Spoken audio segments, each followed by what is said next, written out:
राजा के दरबार में एक आदमी नौकरी मांगने के लिए आया तो उस व्यक्ति से उसकी काबिलियत पूछी गई।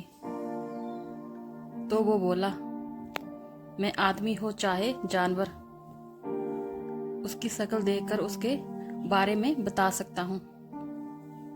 राजा ने उसे अपने खास घोड़ों के अस्तबल का इंचार्ज बना दिया। कुछ ही दिन बाद राजा ने उससे अपने सबसे महंगे और मनपसंद घोड़े के बारे में पूछा तो उसने कहा, घोड़ा नस्ली नहीं है। राजा को हैरानी हुई। उसने जंगल से घोड़े वाले को बुलाकर पूछा। उसने बताया, घोड़ा नस्ली तो है, पर इसके पैदा होते ही इसकी मां मर गई थी, इसलिए यह एक गाय का दूध पीकर उसके साथ पला बड़ा है। राजा ने अपने नौकर को बुलाया और पूछा, तुमको कैसे पता चला कि घोड़े नस्ली नहीं हैं?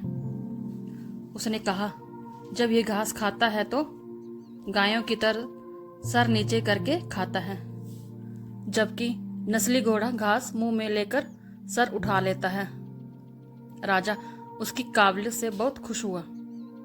उसने नौकर के घर अनाज, घी, मुर्गे और ढेर सारी बकरियां बतौर इनाम भिजवा दिए और अब उसे रानी के महल में तैनात कर दिया। कुछ दिनों बाद राजा ने उससे रानी के बारे में राय मांगी। उसने कहा, तौर तरीके तो रानी जैसे हैं, लेकिन पैदाइशी नहीं है। राजा के पैरों तले जमीन निकल गई। उसने अपनी सास को बुलाया। सास ने कहा, यह हकीकत है कि आपके पिताजी ने मेरे पति से हमारी बेटी की पैदाइश पर ही रिश्ता मांग लिया था, लेकिन हमारी बेटी 6 महीने में ही मर गई थी। लिहाजा हमने आपके रजवाड़े से करीबी रखने के लिए किसी और की बच्ची को अपनी बेटी बना लिया। राजा ने फिर अपने नौकर से पूछा, तुमको कैसे पता चला? उसने कहा, रानी साहिबा का नौकरों के साथ सलूक गवारों से भी बुरा है। एक खानदानी इंसान का दूसरों से व्यवहार करने का एक तरीका होता है जो रानी साहिबा में बिल्कुल नहीं है।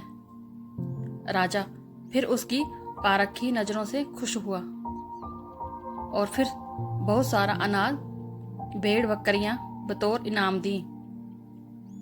साथ ही उसे अपने दरबार में तैनात कर दिया।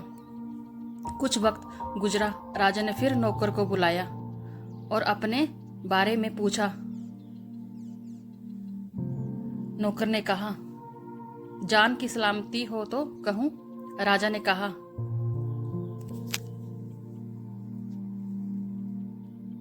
न तो आप राजा के बेटे हो और न ही आपका चलन राजाओं वाला है। राजा को बहुत गुस्सा आया, मगर जान की सलामती का वचन दे चुका था। राजा सीधा अपनी माँ के महल पहुंचा। माँ ने कहा, यह सच है, तुम एक चरवाहे के बेटे हो। हमारी औलाद नहीं थी तो तुम्हें गोद लेकर हमने पाला। राजा ने नौकर को बुलाया और पूछा, बता भोई वाले, तुझे कैसे पता चला? उसने कहा, जब राजा किसी को इनाम दिया करते हैं तो हीरे, मोती और जवाहरात की शक्ल में दे देते हैं, लेकिन आप भेड़ बकरियां, खाने पीने की चीजें दिया करते हैं। यह रवैया किसी राजा का नहीं, किसी चरवाहे के बेटे का ही हो सकता है। किसी इंसान के पास कितनी धन दौलत, सुख समृद्धि, रुतबा, बाहुबल है, ये सब बाहरी दिखावा है। इंसान की असलियत की पहचान उसके व्यवहार और उसकी नीयत से होती है। कहानी अच्छी लगी हो तो लाइक और शेयर करें, कमेंट में बताएं मत। चैनल को सब्सक्राइब करना ना भूलें। धन्यवाद।